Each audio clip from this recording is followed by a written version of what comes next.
Rabatsika resona tokantrano tompo lasy tomboko vavy tonga soa ato anatin'ny fampalam-baovao ny fahitalavitra TV Plus Madagasikara manasanao ary araka izany hatramin'ny fara miarabonao ihany koa Gracia andrety toerana. Miarabanao roa miary manana miarabatsika ny tokantrano ihany koa manaraka ny fampalam-baovao amin'izao alina izao.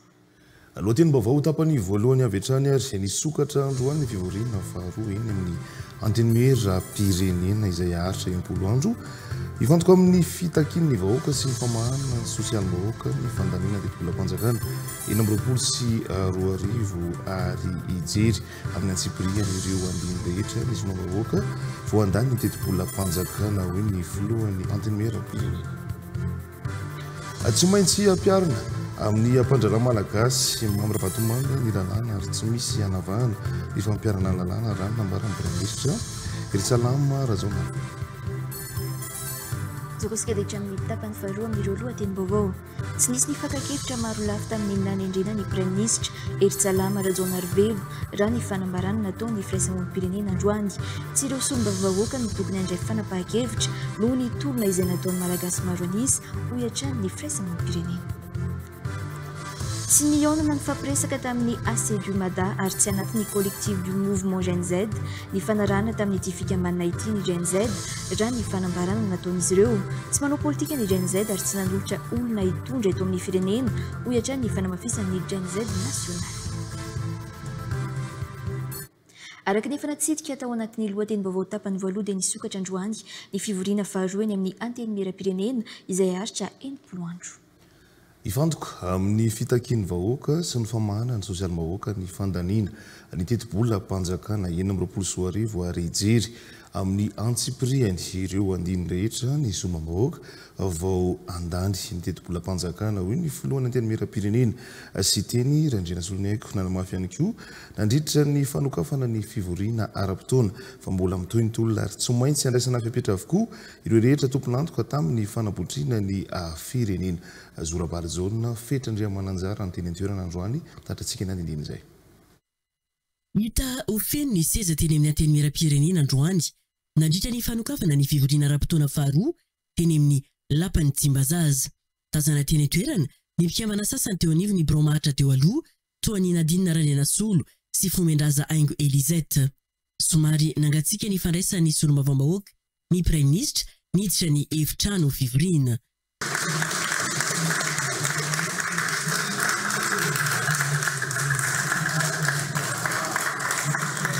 Nitiaka kosa ny solombavam-bahoaka rehefa niditra ny filohan'ny androm-panjakana niditra ity efitrano fivoriana zareo ity.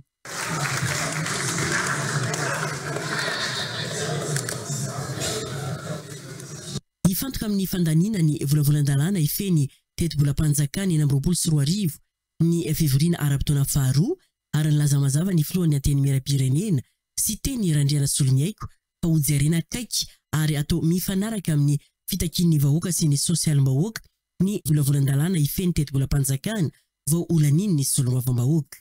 Miasa miandry ny antenimera-pirenena mandritra n'ity fivoriana ara-potoana faharoa ity dia ifantoka manokana amin'ny fandaniana ny lalàna fifehezana ny teto-bola-panjakana taona 20 elefia 2026. Araka voalazana lampandrenana ao amin'ny andiny fa 5 tapany faharoa. Miantso ny gouvernement mba ho teto-bola ahitana tarana ny politika fitsitsina ary hamaly ny tena etaetany vahoaka no aroso eto. Mbola mitohy ihany koa ny tolona hoy ny filohan'ny antenimera-pirenena ary tsy maintsy andraisana fepetra ireo mpambotsy firenena rehetra ho izy. Mitohy ny tolona sy tokony hialamaina ireo izay nambotsy ity firenena ity na manam-pahefana na olom-boafidy na mpanjaharaha na sivily na miaramila ao anatin'ny fanajana ny lalàna. Banga tanteraka ny sezany mpikambana amin'ny gouvernement ary tonga kosa ny prime ministre vaovao ny filohan'ny anteny miarandolona mpisolo toerana ny filohan'ny fitsarana avy momba lalam-panorenana ny filohan'ny seni ary ny sekretera jeneraly ny fiadidinan'ny repoblika ho an'ny fanavaozana. Fa tsy maintsy ampiarina amin'ny mpandrara malagasy mamorava tomanga ny lalàna ary tsy misy anavahana ny fampiarana ny lalàna raha nambaran'ny prime ministre Eritsalama Rajaonarivelo manaraka ny fepetra takin'ireo firenena mitazona azy ihany koa i Madagasikara amin'ny fampiarana ny zazy ho an'ireo rehetra mandika izany hoetra ny prime ministre androany. Zorabarjona eo amin'ny sary ny fetra Andriamananjara. Efa napetraka tamin'ny kabary nataon'ny filoham-panjakana izay le hoe famerenana ny tany tandalàna. Tany tandalàna zany ny lalàna dia miatra amin'ny rehetrarehetra. Ka nareo moa manontany olona manokana ohatra malaza be izy io dia valiko mahitsy fa na iza ny anarany da veriko le teneninao teo nara vantomanga nara koto nara be rehefa tsy manaraka ny lalàna sy ny fepetra fitantanana dia tsy maintsy ho enjehan'ny lalàna. Ary raha ohatra misy fanenjehan'ny lalàna avy any amin'ny tanàna hafa ataontsika hoe efa manana coopération fifandraisana amintsika ohatra le misy azy any Maurice dia manaja ny fepetra fifanarahana amin'ny fametrahana ny lalàna isika Madagasikara. Fatafiditra ao anatin'ny fandaram-potoana voalohany mandritra ny fivoriana ara-potoana faharoa eny amin'ny antenimieram-pirenena ny fifidianana ny mpikambana ao amin'ny Braomaritra raha nambarany filohany sy teny Randrianasoniaiko noho ny fanendrena ny prime ministre no nampembotra ny fifidianana teny amin'ny antenimieram-pirenena raha ny fanazavana ao antsika izay tateriny Zorabarjona. Anisan'ny fandaram-potoana voalohany tsy maintsy ataonay ny fametrarana izay grouperement zay ao anivon'ny antenimieram-pirenena ary ao anatin'izay koa tsy maintsy hikitika kely ny fitsipika anaty ny antenimieram-pirenena izay satria maro ireo lalàna ao anatin'ny règlement intérieur io izay tsy mamaly ny tolom-bahoaka izay tsy maintsy hovana. Miantso fitoniana eto amin'ny firenena ny filohan'ny antenimieran-dolona mpisolo toerana Andriamananjara Jean André nandritra ny fanokafana ny fivoriana ara-potoana faharoa teny amin'ny lapa-maitso ny tolakandro teo. Ifantoka amin'ny fitakian'ny vahoaka sy ny famahana ny sosialim-bahoaka ny fandaniana ny teti-bolam-panjakana 2024 ary ijery amin'ny Antsipiriny anireo andininy rehetra ny solombavam-bahoaka vao andany ny teti-bolam-panjakana ho ny filohan'ny antenimieram-pirenena sy teny Randrianasoniaiko nanamafy ihany koa nandritra ny fanokafana ny fivoriana ara-potoana fa mbola mitohy ny tolona ary tsy maintsy andrasana fepetra avokoa ireo rehetra tomponantoka fanazavana. Tsy hita nandritra ny fanokafana ity fivoriana ara-potoana faharoa teny amin'ny antenimieran-dolona ity ny lolona Lalatina Rakotondrazafy sy ny lolona Richard Valmanana ary ny filohevitry ny antenimieran-dolona Besso Eric. Tonga maro kosa ireo lolona nandritra ity fotoana androany voalohany hiatrehan'izy ireo ny fivoriana ara-potoana mandritra ny 90 andro ity. Miantso fitoniana ny lolona ary vonona ifanantsona sy fampidinika amin'ny tanora raha toka izay no afahana mamaly ny fangatahan'izy ireo hoy ny filohan'ny antenimieran-dolona mpisolo toerana Ndriamanjary Jean André.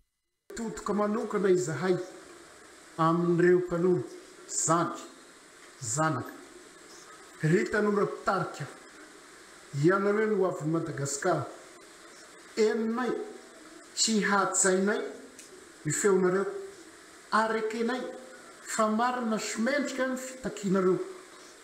Izahay dia efa miezaka mafy mba hantany vahaolana maharitra amalina ireo etaentanareo. Izahay ny mpitondra sy ny ray aman-dreny evonina trano manome tany sy ifampiresaka amin'ny pahamatorana sy fandraisana andraikitra mampanantena izay ny hiara-iasa aminareo ho amin'ny fananganana ho avy sara ho an'ny Madagasikara. Manamafy etoana ihany koa ny anso ho amin'ny fitoniana ho an'ny vahoaka malagasy indrindra isika any amin'ny faritra manerana ny nosy. Ny antoka izay fa ny dingana rehetra no atao miaraka anaty filiavana feno. Ama ny krisy ampilaminana ampitoniana miaraka isika hiaro ny firenena isika ny fiadanana satria ireo no fototra ny fampandrosoana sy fandriam-pahalemana eto amintsika. Banga ny toerany mpikambana eo anivon'ny gouvernement noho ny tsy mbola fitsanganan'ny gouvernement vaovao tonga nanatrika ny fivoriana ara-potoana faharoa kosa teny amin'ny ateny merandolona ny filohan'ny androm-panjakana rehetra eto Madagasikara sy ny Premier Ministre Eritsalama Rajaonarivelo. Famitoetransika ato anatin'ny fampiranam-baovao tsy nisy ny fankakevitra maro lafy tamin'ny fanendrena ny Premier Ministre Eritsalama Rajaonarivelo rano ny fanambarana nataon'ny firaisamonim-pirenena androany tsy ireo solombam-bahoaka no tokony andray fanampahan-kevitra noho ny tolona izay nataon'ny malagasy maro nisa hoy ny firaisamonim-pirenena maro sady ireo faneho-kevitra tsy nankasitraka ny fandraisana fanampahan-kevitra tsy niraisana mamparefo ny fitondrana tezamita ho apetraka eto Madagasikara izay fintaky fanovana ny fanohizana amin'io fandraisana fanampahan-kevitra samirery io iatrany ny firaisamonim-pirenena miantso fifampiresahana sy fifampidiniana amin'ny fandraisana ireo fanampahan-kevitra rehetra isiny ny tezamita mangarahara sy ekeny rehetra ireo fivondrona ny firaisamonim-pirenena eto Madagasikara mamitindrindrim-bolola omegarana evijona no mitaritra antsika ny andindiny izay. Maro ireo faneho-kevitra nivoaka vao vita ny fampahafantana ny Prime Ministre omaly fikambana ny satsokajy ny mpanao politika vondrona samy hafa ny firaisamonim-pirenena dia samy nanakiny io fanendrena Prime Ministre io avokoa araka nambara ny firaisamonim-pirenena androany. Tsy nisy ny fankakevitra natao tamin'ireo herovelona samy hafa hoy izy ireo tsy ny solombam-bahoaka mantsy no tompony hetsika izay nahafahana nanala ny fitondrana teo aloha izay nitakina fanovana eto amin'ny firenena. Izay fandraisana anjara ny rehetrarehetra izay zany tsy hoe rehefa nanao ezaka tsika hampanaraka an'ilay fanesorana amin'ny lalam-panorenana dia tsy maintsy nandalo avy eny amin'ny anteny meram-pirenena ilay izy dia lasa ho saroma ny anteny meram-pirenena indray ny fandraisana anjara ny rehetra fa fanapahan-kevitra antony anteny meram-pirenena sy ireo mpanapaka amin'izao fotoana izao sisa no anangana ny fanapahan-kevitra hanaovana ny fanovana eto Madagasikara. Dia izay no mahatonga anay izay hoe aza dino fa ny olona rehetrarehetra te anjara ndray anjara amin'io fanendrena Prime Ministre fanapahan-kevitra lehibe voalohany anehoana n'ilay fiovana fitatahana mampandray anjara ny rehetra. Mitaky ny siny fifampiresahana sy fankakevitra misokatra ho an-drehetra ny firaisamonim-pirenena amin'ny fanapahan-kevitra rehetra raisina manomboka ny fanendrena ireo mpitondra samihafa sy amin'ny fandrafetana andrafitra hitondrana ny firenena ny fisokafana amin'ny fifampiresahana no antoka sy ny tetezamita mangarahara sy ekeny maro anisa raha ny fanazavana trany. Izy zao zany amin'ny magenzi anazy efa manana eritreritra izy hoe tsy mety amin'ilay izy. Izay tsy miteny hoe mety sa tsy mety fa izay mbola mametraka foana hoe io rehefa manendra an'ilay olontsika dia tsy maintsy mivoaka avy amina resaka ifanaovana satria be loatra ilay fotoana very amin'ny firenena mafy be ilay telo herinandro teo tsy manana fotoantsika mbola hoariana indray hoe andiso anatin'ilay etapy anaovana an'ilay transition. Alohantsika tonga dia mifampiresaka hatreny voalohany hoe izao ilay zavatra ilaina, izao ny singa ahafahantsika manendro hoe ty olona ty ny Prime Ministre reto avy ny fepetra anaovana an'izany, izao ny andrasana aminy, izao ny kritera ilaina aminy. Nilaza ihany koa ny teo anivo ny firaisamonim-pirenena fa tsy mbola tara ny fiverenana amin'ireo fanapahan-kevitra efa noraisina tahaka ny fanendrena ny Prime Ministre. Fa nanaraka ny lalàna velona ny fametrahana ny Prime Ministre Eritsalama Rajaonarivelo ka manam-porofo izany sy ny fahatongavana ireo solombam-bahoaka maro teny Avoloha omaly nandritra ny fanendrena azy hoy ny olona ny Patrick Rakotomamonjy nandritra ny valandresaka nataony tamin'ny mpanao gazety androany. efa notsongaina tao anatin'ny maro amin'izao fotoan-tsarotra izao noho ny traikefa n'ity praiministra ity tokony avela hiasa aloha ny tenany ary ny asa izay atao no hitsarana azy ao anatin'izato andro. Ireo solombavambahoaka kosa no mila manara-maso akaiky ary mitsara azy raha toa ka tsy mahavita ny andraikitra andrasana amin'ny Sibela Andriamazava sy fetra Andriamananjary no mitatra antsika ny andininy izay. Raha ny fantatra dia tsy mbola nisehatra tao anatin'ny politika ny praiministra vaovao. Ny asa izay ho ataony noho izany no mila hitsarana azy ao anatin'izato andro ho ny olona Nepatrek Rakotomamonjy. Tsy ny tenako dia inspecteur des impôts. Zay filoha eo dia tsy maintsy miasa ho an'ny fanjakana ny mpiasa-panjakana. Koa vitsy angamba zany olona hoe miasa ka tsy nahafantatra zay mpitondra tany aloha tany nefa efa manakaiky ny 90 taona, manakaiky ny 50 taona. Ataoko fa raha ny traikefa sy ny fahaizana dia ananany vela angamba izy aloha hiasa anangana ny gouvernemanta zay ho taritiny dia ho hita eo afaka 100 andro amezy ny bilan zay vitany. Eo ihany koa ny antenimera pirenena zay afaka mitsara azy raha tsy mahavita moa izy sanatria dia anjaran'ny antenimera-pirenena no mandray ny andraikitriny. Nefa ataoko fa raha fanometanana tanteraka aminy dia ho tafiala amin'izao krizy mianjady amin'ny firenena zao isika. Manoloana ny zava-misy, tsy maintsy gouvernemanta hisokatra amin'ny mpanao politika ihany koa no hitsangana eo ary gouvernemanta miasa fetrany fa tsy manao andrakandrana intsony. Manoloana ny zava-misy ho hiatrany ny loholona. Gouvernemanta zay hitsangana eo raha ny fahitako azy mazava ho azy dia tsy maintsy gouvernemanta hisokatra amin'ny mpanao politika ihany koa.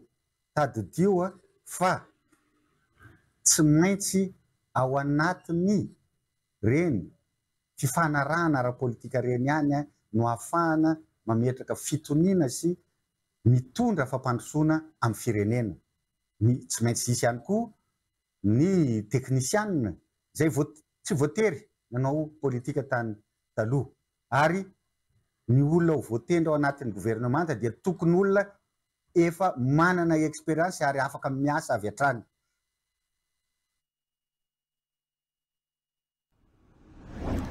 Mbola eo amin'izay vaovao zay hatrany noho ny fanalan-traikefa ara-teknika no anisany nanendrena ny Yerusalama Razonarivelo praiministra hoe Persi Fanampera filohany antoko MRFM betsaka sady ny resabe makasika amin'ny praiministra vaovao voatendry omaly ity mbola tsy fantatra ny politika be ho arosony ka tokony miandry sy mijery ampitoniana ny asa vitany aloha ny avoaka malagasy avao mitsara azy ho hatrany ny filohany MRFM Eliza Hermany Eric Ranevson no mitatratsika ny andindiny zay. Fatarako azy sy ny kritera zay tena hoe natafapetraka azy amin'izao toerana maha-praiministra zao dia ny fananana traikefa ara-teknika ka ataoko fa zay mihitsy no ilaina amin'izao zay fananana traikefa ara-teknika zay mbola tsy nanomboka ny asany akory izy fa vao tafapetraka dia tokony jerena daholo zay lafin'izay ty olona ty dia inona ny zava-bitany inona ny zavatra teneny ny politique générale ny gouvernementany aloha zao mbola tsy haitsika dia tsy afaka manome avitsika hoe olona an'izao ty na olona an'izao ty andao enona aloha le politique générale zay proposeny io. Tsy niaonana ny fampiresaka tamin'ny AC/Mada ary tsy anatin'ny collectif du mouvement Gen Z ny fanarahana tamin'ny fikambanana ity ny Gen Z raha ny fanambarana nataon'izy ireo. Tsy manao politika ny Gen Z ary tsy nanolotra olona hitondra eto amin'ny firenena ho hiatrany ny fanamafisany Gen Z nasionaly. Mijoro ara-dalàna ny Gen Z amin'izao ary tsy miova ny foto-kevitra iorenany dia ny fitakiana ny fanovana rafitra ankapobeny zo fototra sy ny fanafoanana ny kolikoly ny fanazavana. Eliza Hermana no mitarasika ny andininy zay. Tsy manao politika ary tsy nanolotra anaran'olona hitondra eto amin'ny firenena ny fikambanana Gen Z raha ny fanambarana nataon'izy ireo tsy niaonana ny fampiresaka tamin'ny AC/Mada ihany koa ireto farana ary tsy anatin'ny collectif du mouvement Gen Z ny fanarahana tamin'ny AC/Mada noho ny tsy fitovian-kevitra raha ny fanazavana trano efa ara-dalàna ny fikambanana Gen Z ka tsy manoana antoko na loko politika raha ny nambaran'izy ireo tsy miova ny foto-kevitra dia ny fitakiana ny fanovana rafitra ankapobeny izay tsy tomina avy amin'ny vahoaka ny fisitrahana zo fototra ary ny fanafoanana ny kolikoly. Senseto Madagasikara dia manambara fa tsy nionana fampiresaka tamina fikambanana ACD Dumada izay ihany koa dia tsy ao anatin'ny collectif de mouvement GNZ izay mifanarana tamin'izy ireo. Ny antony dia tsy fitoviany foto-kevitra. Ampatsahivina fa ny GNZ Madagasikara dia efa ara-dalàna tsy manohana toko politika ary tsy manohana loko politika, tsy nanolotra olona hitondra. Ny foto-kevitra hijoroan'ny fikambanana dia tsy niova hatramin'izay ka hatramin'izao. Fanovana rafitra menga ny fotony amin'ny ankapobeny fa tsy amin'ny ampahany ary sy tomina avy amin'ny vahoaka fa tsy ny hevitr'olombitsy. Ho fanafoanana ny kolikoly ary mitaky ihany koa ny zo fototra ho an'ny vahoaka malagasy. Andretsika amin'ny fampiram-baovao ary ny resabe.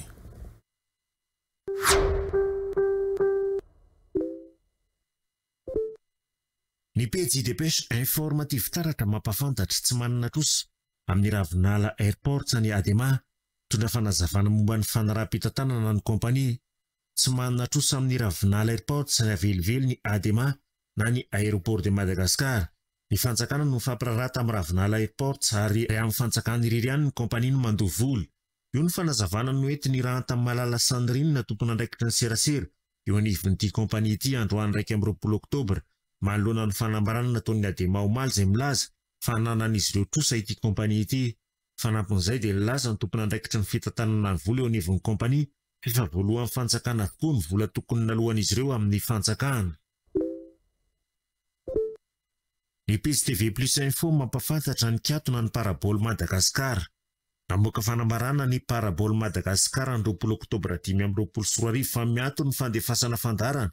Ny fivarotana manomboka ny farany volana Oktobra izao rehefa niasa teto Madagasikara nandritra ny 20 taona.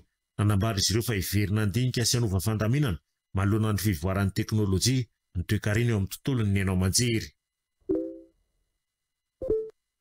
Ny pejy Fetra Rakotondrasoava mampafantatra sambany teo amin'ny tantaran'ny Japon no nisy vehivavy lasa prime ministre Ramato Sanae Takaichi indray manomboka izao no lehiben'ny gouvernemanta japonais.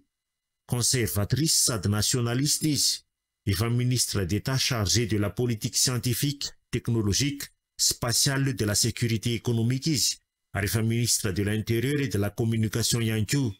Tamin'ny fahatanorana dia nanolotra fandarana na présentatrice tao amin'ny TV Asahi ity prime ministre japonais vaovao ity. Ankoatr'izay, izy ankehitriny no filohan'ny antoko LDP na Liberal Democratic Party.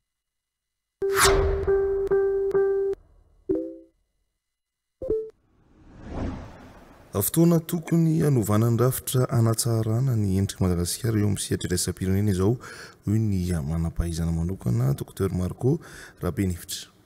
Mangataka foana hatrizay ny firenena malagasy fa tokony hijoro mpiara-miombonantoka amin'izay no ireo arena sosialy izay ananany ireo diplomaty any amin'ny firenena vahiny rehetra no tokony hanao ny adisisika izitomana ireo mpampiasa vola sy tokony onona amin'ny findramam-bola foana i Madagasikara fa vao maika mampibabitrosa sy mandetika ny firenena izany ho iatrany ny manam-pahaizana ity. Sibelarge Bazava mitatrantsika ny andin'izay. Ananana avokoa ny profo rehetra fa tsy nisy ny fanonganam-panjakana tamin'ny zavantranga nandritra volana Oktobra ity teto Madagasikara. Mila irosona noho izany idingana ahafahana manarina ny firenena indrindra eo amin'ny sehatra iraisam-pirenena. Manana anjara andraikitra goavana amin'izany ireo diplomaty. Ohatra mantsika mpangataka foana no nafantarana Madagasikara hatrizay dia tonga ny fotoana ipetrahantsika indray ho mpiara-miombonantoka amin'ny partie prenante rehetrarehetra. Izany hoe manana ny ressources rehetrarehetra sika ahafahantsika mametraka fiaraha-miasa amina firenena samy hafa. Koa ny dingana manaraka zany dia tokony entanina ireo agent consulaire sy ireo diplomate malagasy rehetrarehetra ampielezana izay voatendry moa zany dia hiroso amin'ny fisarihana ny mpampiasa vola andeha ampiasa vola Madagasikara. Ny fomba hanaovana an'izany dia amin'ny alalan'ny fanomezana garantie ny stabilité nationale azadiny fa tafika no mitondra eo ka hainy tsara zany fampandriana tany zany. Mila fitoniana ihany koa ny firenena ary antoka lehibe ho an'ny mpampiasa vola izany amin'ny mahamiaramila ny mpitondra tokony himasoana izany fandriampahalemana izany hoy hatrany ny manampahaizana Dr Marco Rabenevitra. Arantsika indray izao ireo faneho-kevitry ny olona tamin'ny maraina tao anatin'ny fandarana demokrasia mivantana tao amin'ny zapeo-ny zato teboka roa. Demokrasia mivantana fandarana mivantana amin'ny Radio Plus 100.2 FM isanandro amin'ny sivy sy sasany maraina. Samy nitondra ny sosikevitra entina ampandrosoana ny Madagasikara ao anatin'izao fitondram-panjakana vaovao izao ireo mpaneho hevitra androany tao anatin'ny fandarana demokrasia mivantana. Tadatora tsy milana avery Atsimindranony dia nanambara fa ny fiverenana amin'ny fampiarana ny dina no mety ho an'ny Madagasikara. Ny hevitra dia hoe andaotsika hiavana raha tapa-kevitra. Sosikevitra dia hoe dina firenena fa tsy République démocratique fifidianana io. Ny io zay zavatra rehetra mahatonga antsika ihany dia foanana, elana. République démocratie fifidianana elana fa anana no atsangana dia dina no ampiasaina. Roky latona zay tsy miady olom-body fa zay tofo mpamosavy. Dina pirenena fa tsy République démocratie fifidianana. Demokrasia mivantana. Madame Lala Very Akatso kosa dia nilaza fa tokony ajanona ny fifanenjehana sy ny fifankahalana fa sady mahamenatra no tsy mampandroso. Efa manaiky ny fifandaminana dia tsy maintsy manaiky fa tsisy hoe manao beloha misambotra ny azy misambotra ny roa fa alohan'Andriamanitra famaliana ozy Andriamanitra ary fantatry ho filoham-pirenenantsika io zay. Dia mba mangataka ny fifankakinany mpiara-monina ary misy vahoaka na fa efa manaiky ny vahoaka dia aloha mba samy angina dia mifampandrosoana no tanterahantsika fa laha ny andro eto tsika efanentsika andabe efanentsika ary mahamenatra olona le izy mahamenatra fa aloha ny fampandrosoana ny tabatabaina no atao fa laha ny andro mifanentsika tompoko fa mba faneho-kevitra fa dia vahoaka majinika no miteny fa tsy manana politika tsy manana etita fa dia mba hampandroso amin'ny firenena zao ny tsy mianatra dia mba zay fampandrosoana mitadiavina fa laha ny andro tompoko miala tsindra tompoko laha ny andro enjehana. Demokrasia mivantana. Namana iray Eria Varadrano dia nanambara mazava fa mila miala amin'ny endrim-panjanahana rehetra isika raha te ho tafita. Mampalahelo dia Madagasikara verina foana ny tantara efa mona zay rahatsika ho no androso. Mila miala ny fanjanahan-tanysika amin'ny endriny hafa. Zany hoe tokony atao zany zay azahoantsika fahaleovan-tena teraka ara-politika. Dia rehefa amin'izay dia malalaka ny ady-hevitra sy manao zavatra. Demokrasia mivantana. Fandarana mivantana amin'ny Radio Plus 100.2 FM isanandro amin'ny sivy sy sasany maraina. Fangataka fandikana sy fanazavana ny toy ny andraikiny eny amin'ny fitsarana avo momba ny lalam-panorenana ny seni ahafantarana ny momba anohizana ny andraikiny ho ny filoha-hevitra ity voamiera-pirenena misahana ny fividianana ity ahafahany mamaritra ny fepitao-piasany sy ny fepitaona hikarakarana raha-pividianana izao fakana fanazavana avy any amin'ny HCC izao. Yantra Larso. Seninge manohy ny asany foana fa nazana zany ara mba hampilamin-tsaina tsara ao anatin'ilay asa atao dia tokony ho mazava ny fitsipy-dalao ahafahana miaina tsara. Inona moa le hoe fitsipy-dalao fa nisy an'iny fanapahan-kevitra ny raisin'ny HCC larana fahafolo izay moa ny afahatarany maro azy mahakasika ny fandaminana ny firenena sy ny raharaham-panjakana eto amin'ny tany sy ny firenena.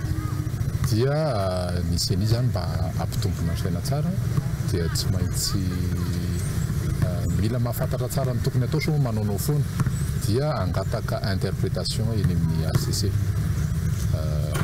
Zay rehefa mahazo interprétation mazava tsara dia hita ny atao na amin'ny fomba hanohizana ny raharaha na amin'ny resaka hoe fepitao-piasany fepitaona fikarakarana ny raharaha-pifidianana. ireo olana eny anivo ny fokontany amin'ny fikasana akafahefana amin'ny fomba tsy ara-dalàna amin'ny alalan'ny fanesorana ireo sefokontany ho iapahan'ny mpanolotsaina ny komina Antananarivo renivohitra tariany Lalatiana Ravolomanana. Tokony atao ao anatin'ny fanarahana avokoa ny fanapahan-kevitra rehetra raisina araka ny tolo-kevitra izy ireo miantso ny fifampiresahana ireo endrika miantso ny fifampitsarana ireo endrika valifaty ara-politika amin'ny endriny rehetra atakiana anatin'ny fanovana oentina eto amin'ny firenena ireo mpanolotsainy ny tanàna ireo miteraka lohanlohany sy atahotra ary ayay ho tonga amin'ny fifandrafiana eo amin'ny praimonina ny fanapara-pahefana amin'ny tsy ara-dalàna misy amin'izao fotoana izao hoy kosa ny fiarahamonim-pirenena misahana ny fanaraha-maso ny fiainana Antananarivo renivohitra mahitsy fijery eo amin'ny fanadihadiny mamiteny Andriambololona omegarana evizaona. Ny sesesy ny endrika erisetra teny anivo ny fokontany taorian'ny alàny fitondrana teo aloha hoy ny sehatra fanaraha-maso ny fiainana Antananarivo renivohitra.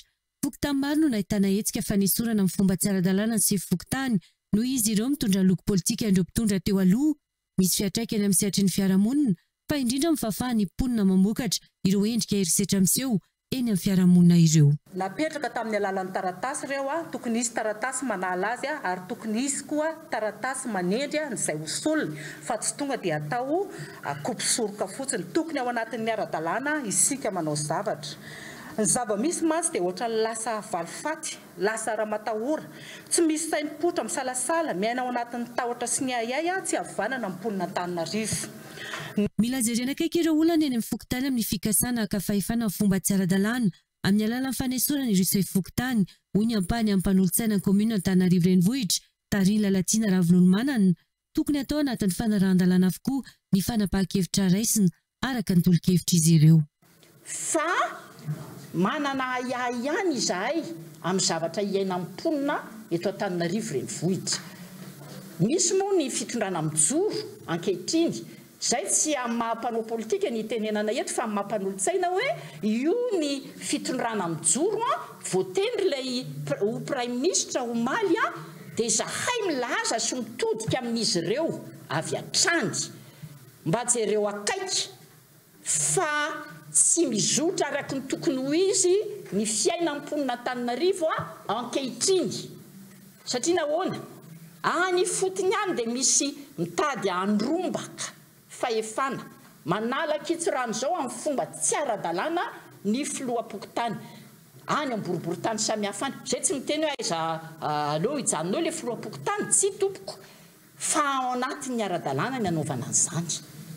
Mira feo izy ireo fa vahaolana toka ny voana amin'ireo endrika disadisa sy tsy fitovin-kevitra mitarazoka ny fifampiresahana miantsony amin'ny fanamorana sy famelana ny fahafahana maneho hevitra malalaka ho an'ny rehetra tsy akanavaka ihany koa ireo mpanolotsaina ny tanàna Antananarivo sy ireo mpikambana eo anivon'ny sehatra fanaraha-maso ny fiainana Antananarivo renivohitra. Azoko sika dia anaraka ny vaovao tapatapany. 20 taona no nisy ny fifanoloana tany amin'ny fokon'olona sy ny orinasa mpifandraisana iray etsy Antanandrano, komuna Ankadikely Ilafy distrika Antananarivo Avaradrano izay mirefy 30 hektara.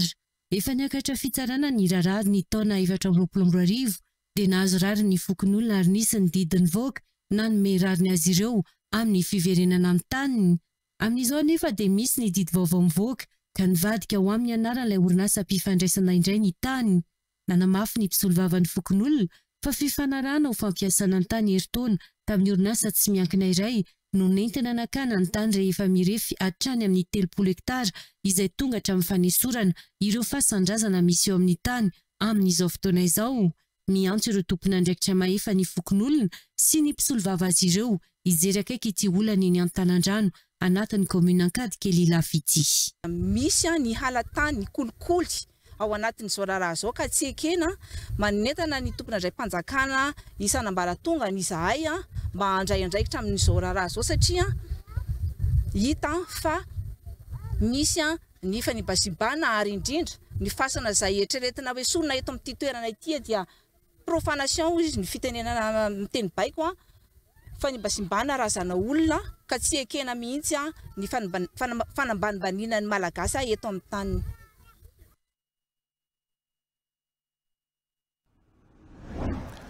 makasika ny fifanana bola kitra eto amin'ny TV Plus Madagasikara kosa indray dia ny Polbo sy ny Somako no lalao arantsika indray no ala ao anatin'ny ndahoandaka eto amin'ny TV Plus Madagasikara izay efa tafiditra ao anatin'ny dingana ampavalon-dalana raha ny afanazavana antiriny Ajia Andria Tsalama.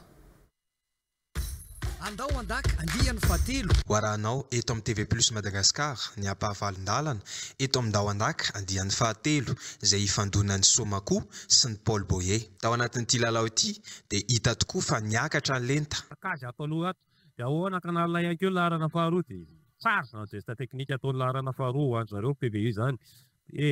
Niady niady tokoa ny lalao satria na ny ankilany na ny andaniny dia samy nanao izay ho afany. Dia efa lasa valim-panafihana ho an'ny Somako ary amin'ny larana fafito ary manodikotana izany dia manao ray roa mahafinaritra be ao. Nisy saraka tamin'ny aotra sy aotra nisy dia ny amin'ny solaitra be ka tsy maintsy niafara tamin'ny tir au but izany.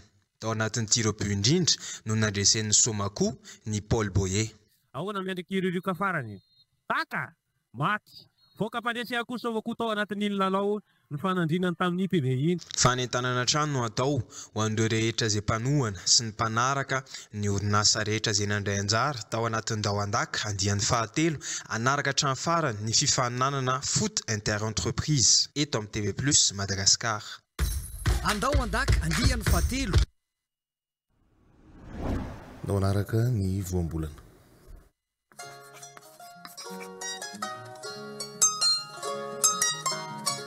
Toy izao manaraka izao indray ny voambolana ifakazarantsika milaza amin'ny tean'io ity Jemby. Nefitry ny voambolana hoe Jemby dia midika hoe tsy mahita fa difitry ny setroka. Fa io voambolana ihany koa dia eto milaza olona badenina ka tsy mahatsiaro ny manodidina intsony sy izay tokony atao. Izany hoe fanina tsy mahita izay atsimo sy avaratra, tsy mahita izay ambonin'ny tany. Iretarika aminy koa hoe jambena na ihany koa sondrina. Amin'ny teny frantsay ny mahalaza azy dia hoe hebete na koa abazourdi. Voambolana izay azo ampiasaina rehefa amin'ny teny malagasy ohatra ao anatin'ity fehezanteny manaraka ity. Ry malagasy aza jemby amin'ny fanomezana na vaventy na madinika mandritra amin'ny fampelezan-kevitra fa fidio kosa izay olona tsinjinao fa afaka hiady ho an'ny tombontsoa amin'ny firenena na koa ao anatin'ity ohabolana manao hoe vorondolo sy matoriandro ka mahita mazava vao jemby. Hitantsika ihany koa io voambolana io ohatra ao anatin'ity fehezanteny manaraka ity rehefa amin'ny teny malagasy. Rakizy sy tanora aza jemby amin'ny fanaovana Facebook rehefa mikirakira finday solosaina fa afaka fianarana sy torohevitra mahasoa no trandrana eny amin'ny tranokala isan-karazany voatokana amin'izany. Rehefa izay ary ny fantatsika dia azontsika malagasy izarana mampiasa ity voambolana hoe jemby ity rehefa amin'ny teny malagasy amin'ny andavanandro araka ny tokony ampiasana azy. Sarobidy ny teny malagasy ary fahaizana mahafehy azy. TV Plus Madagasikara.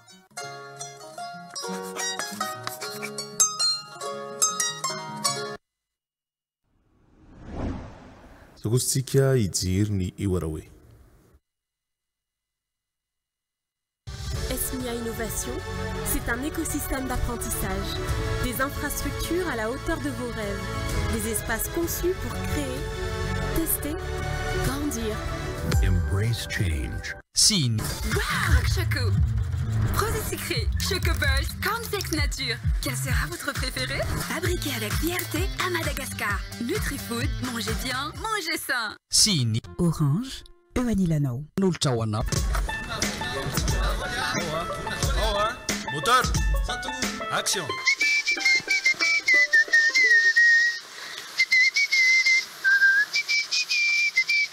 Alice. Ah, salut, t'es où là? Salut. On a fait On va dire. C'est bon, il y a quelqu'un qui est ville là. Ça va, Fanik. San, comme l'amdam. Sai, fam. Ah, tu n'as qu'à t'amener, mince, pour nous qu'attendre les autres niscurutari man si tu payes la tawatan tok matawatan. Matawatan? Tawatan le savatam changa tank savata yen neta timi je tena yen jana. So is tem lamdam na look. Sani fa tena Mane vatana foana io to dia hita daholo ny zavatra nitranga rehetrarehetra tao. Iny kana nandeha tamin'ny reny nandeha tamin'ny. Raha van'le canal sat io le 13 mai. Inona? Raha van'le canal sat. Le safra reny. Tanao le misy satellite any ambony. Le ohatrany ihany dia mahazo télé be dia be, misy télé anankizy, ohatr'izany film.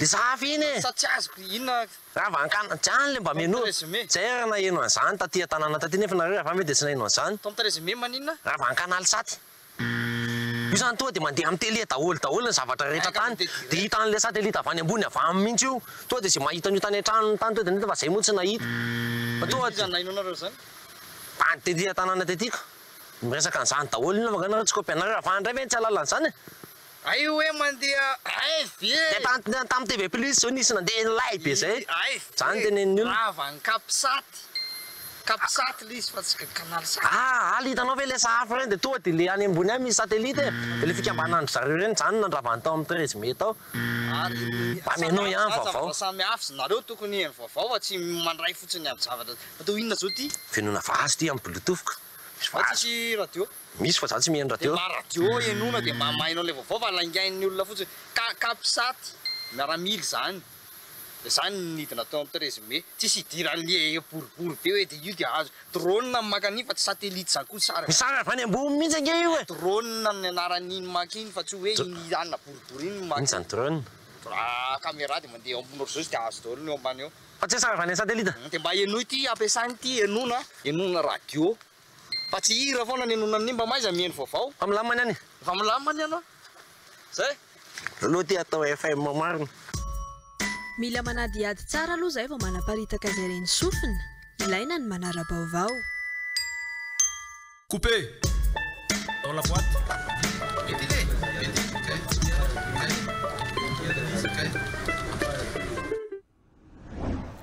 zay no metrahako ny veloma mandrapitafo amintsika rehetra ny tokantrano hitondra ny songadina kosa Androany Gracia Andresy toerina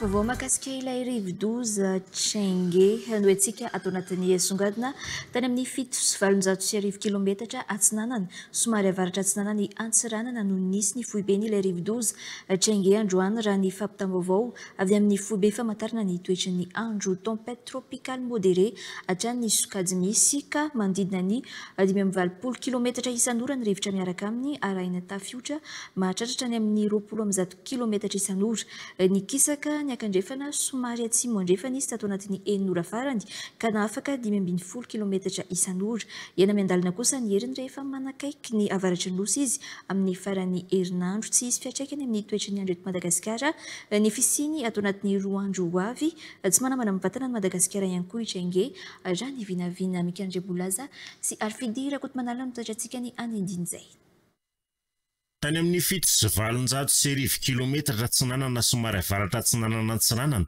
nisy ny foiben'ilay rivo-doza Tsengue androany raha ny fampitam-baovao avy amin'ny foibe famantarana ny toetry ny andro anondiany akandrefana somary atsimo andrefana ity rivo-doza ity atao anatin'ny 5 andro manaraka tomombana amin'ny ankapobeny ny firafitry ny abaka ka vinavinaina ho voatazona ny tanjaka tempête tropicale modéré mandritry ny 3 andro manaraka iena miandalana kosa ny heriny rehefa manakaiky ny avaratry ny nosy izy amin'ny faran'ny herinandro tsisy fiatraikany amin'ny toetry ny andro eto Madagasikara ny fisiny atao anatin'ny 2 andro avy tsy manambana mivantana ny Madagasikara ihany koa izy Tsengue raha ny vinavina hitondra rotsakorana amin'ny tapany avaratra atsinanana nosy kosa ny rahona miaraka aminy manomboka ny zoma 14 oktobra 2024 iaratsy ihany koa ny toetry ny andro any an-dranomasina amin'ny morotsiraka avaratra sy avaratra atsinanana hanonja be na aherin'ny ranomasina ary mafy ny fitsokan'ny rivotra izy ny fampitandremana mikasika izany tsy mbola misy ny filazana loza mikasika ny rivo-doza hitanina ny mpanjony sy mitatitra an-dranomasina amin'ny morotsiraky ny fatridiana azy zava mba hanaraka ny vaovao ny toetry ny andro sy ireo toromarika omen'ny manam-pahefanisa tokany